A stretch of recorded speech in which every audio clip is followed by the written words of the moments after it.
Okay, on 9.3 notes, there's a lot of vocab. I typed them out for you so you didn't have to handwrite everything, but I do expect you to go along with me. If I add something or circle it, I expect you to, because I'm bringing your attention to it for a reason, and if you don't bring your attention to it, you won't understand it. Okay? So let's look at coordinate plane. I've got some visitors that want to check you out. Okay. Okay, so back to the vocab. Remember, whatever I'm circling or drawing your attention to, you draw your attention to it by doing the same thing. Okay, on a coordinate plane, it is formed by the intersection of a horizontal number line. So let's make a horizontal number line that goes across. And this is called the x-axis. Okay, so if it's horizontal, it's x. And a vertical line, so let's make a vertical line. It goes up and down, and this is called the y-axis. Okay, so when I have a coordinate plane, I have an x and a y. Here's my x, here's my y. Okay, then on my axes, I have the two perpendicular lines of a coordinate plane. So notice there's two of them. And they're perpendicular, and perpendicular means that it crosses over like that.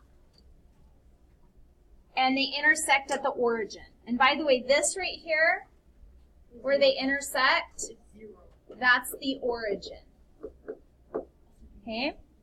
And when I, above origin, put the coordinate, or the two coordinates that go with it, which is 0, 0. So whenever you see the word origin, you should think 0, 0. That's why I go in Minecraft to fight the villains. All right, with my x-axis, let's move on to this one. It's a horizontal axis, so draw your horizontal line.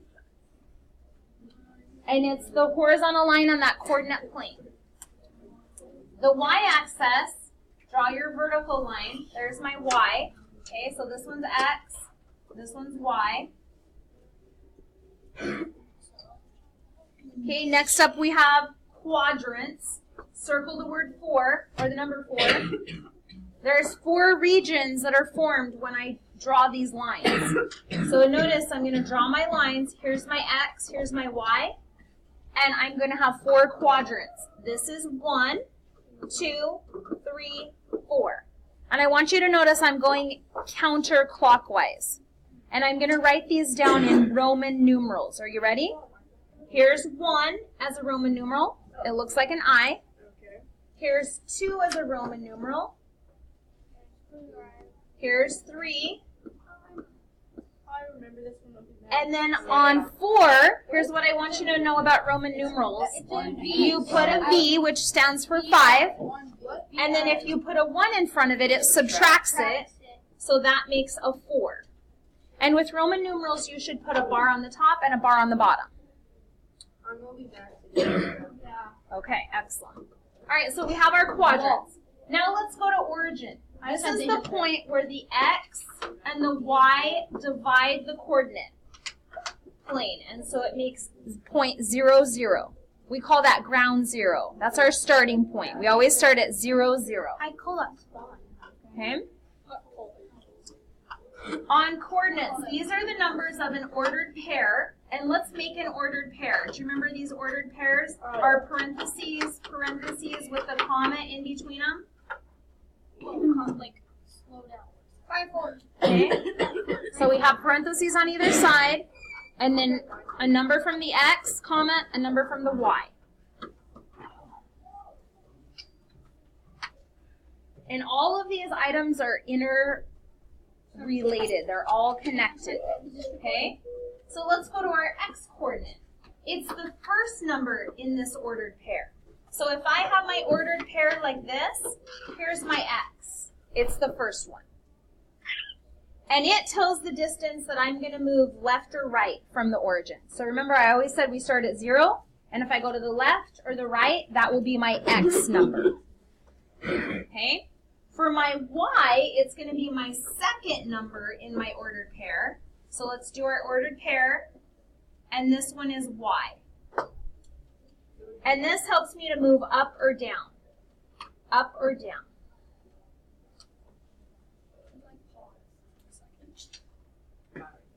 Okay, something that I want you to know is that a long time ago, remember those mathematicians?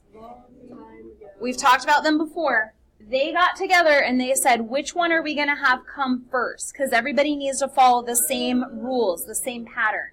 And so they decided long ago, no matter where you live, doesn't matter, the first coordinate will always be x, and we'll go left to right for the first number. And then for the second number, it will always be y, go up or down. So they made that decision long ago so that there would be no confusion. It wouldn't matter where you lived, where you went, x always comes first and it goes left to right, and then y is second and it goes up or down.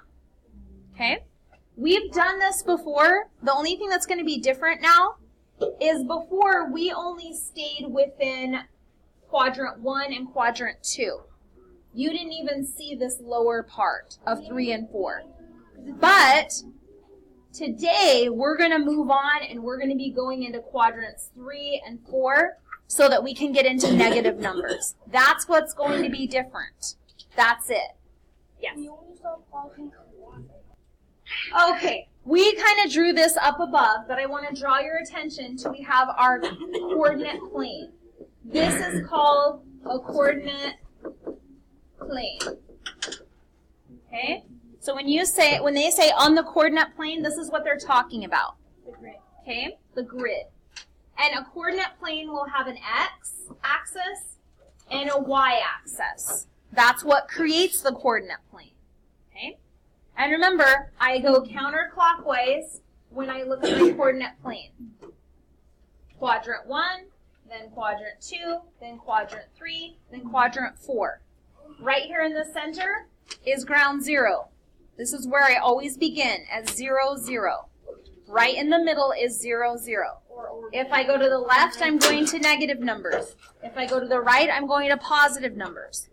When I go to do my y, which is my second number, if I go up, it'll be positive. If I go down, it'll be negative. It's just the way it is. Okay? All right, let's go into example 1. We have to name the quadrant where each point is located. All right, so let's look at x. Notice they're asking me the quadrant. Remember those quadrants? They don't want to know the coordinates. They want to know the quadrant. So let's find x, and I found it right over here. What quadrant is this located in? 4, because this is 1, this is 2, this is 3, this is 4. So we're going to write it as Roman numerals 4. Okay? Now we're going to look for s and t and y. What quadrant are they in? I'll check back with you after you're done. Okay, let's look at S. I found it up here. What quadrant is that? 2. Quadrant 2. And make sure you write it with Roman numerals and the bar on the top, the bar on the bottom. I found T over here. What quadrant is that? 4. That is 4. And notice to put the bars on top so it doesn't look like random scribbles. And then I have Y right here. What quadrant is that? 3. 3. And there you go. Remember to put the bar on top. Okay, notice on example 2, when they say use the graph in example 1, you kind of have to flip back a page. I did leave it up here on my board so you can kind of look up here. All right, so they say give the coordinates. Go ahead and underline that. Are they asking for quadrants anymore? Coordinates. No, coordinates would look like this. It has the parentheses. Okay, so I'm going to go and do x. So I found x right here, and now I have to give the coordinates of x.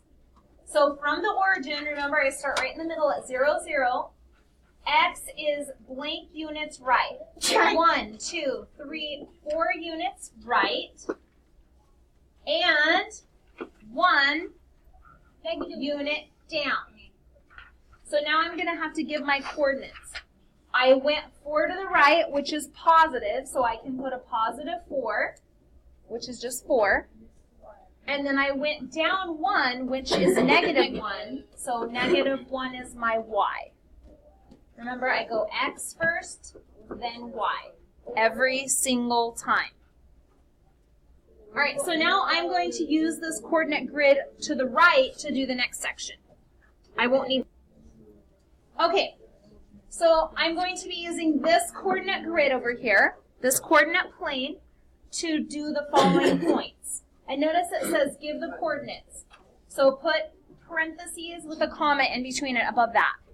On your homework, it's going to go back and forth between asking for coordinates and quadrants. And you need to make sure you're following the directions, okay? All right, so let's look for A. And we're going to have to do coordinates. So before you start, put in your parentheses. The number one thing I find and I have to mark wrong is that you're not putting parentheses. Then I mark it wrong and I give it back and you have to fix it and then turn it in. It's a lot of extra work. So do it right the first time. So let's go to A. Remember I start at origin and I'm going to go 2 to the right, which is negative 2. 0. Okay, so I do X first. And then did I move from Y at all? No. If I didn't move at all from Y, then it'll just be a 0.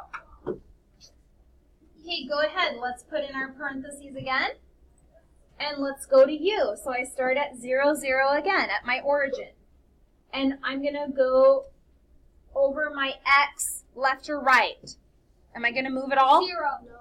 No. Did I move off of here to get to 0? No. Or I mean to get to U? No. No, so it's going to be a 0 for my X because I can't move either direction to get to Y because look at it, it's right below me. Okay? So then I'm going to go straight down to U. How many places did I go down? 3. I went down negative 3, so that's my Y. Okay, let's do my T, but before I do, I'm going to add my parentheses. I'm going to start at origin. And I see that my T is going to the left, so I'm going to move over how many to get to? -3. Negative 3 to get over to T, comma. -4. And then how many am I going to go down? -4. Negative 4. Okay? One way you can do this is you don't have to stay at 0 or stay on the line. You can actually count it. I see that I'm going to have to go up to get to B, so I'm going to go 1, 2. And I'm like, oh, that was 2. Whoa, I should have put my parentheses out already. You went up instead. You got that wrong. You went up instead of. Oh, Yeah. snap. Mr. I was thinking, why would you? Thank goodness you're listening. So I did have it right. Okay.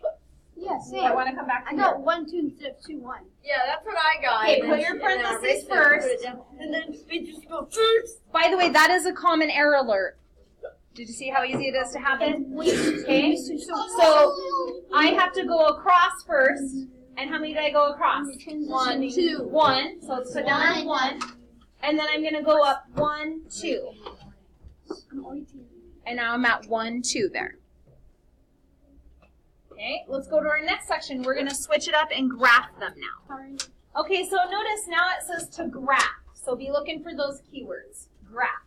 I want to go to 4, 2. So from the origin, move 4 units right and 2 units down. I mean up. Sorry. Up. Okay? So that's exactly what I'm going to do.